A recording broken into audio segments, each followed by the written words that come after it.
எடுத்துக்கொள்ளப்படுவார். கிறிஸ்துவுக்குள்ள.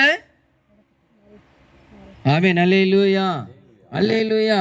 அதான் கிறிஸ்துவர்களுக்கு ஒரு நம்பிக்கை. எல்லாரும் பிரசங்கம் பண்றாங்க, இயேசு கிறிஸ்து வருகிறார் வருகிறார் வருகிறார் அப்படின்னு சொல்லி.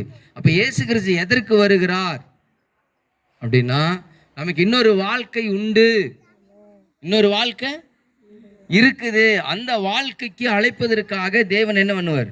நம்ம அழைக்கிறதுக்காக வருவார் என்கிற அந்த நிச்சயம் ஒவ்வொரு கிறிஸ்தவர்களுக்கும் இருக்க வேண்டும். கிறிஸ்தவத்தை ஏன் பின்பற்றுறாங்க அப்படின்னா, இம்மைக்கு மட்டுமல்ல, மறுமையிலே நமக்கு ஒரு வாழ்க்கை உண்டு. அந்த வாழ்க்கைக்கு ஆயத்தமாக்குறதுக்கு தான் நம்ம கிறிஸ்துவை பின்பற்றுகிறோம். அல்லேலூயா.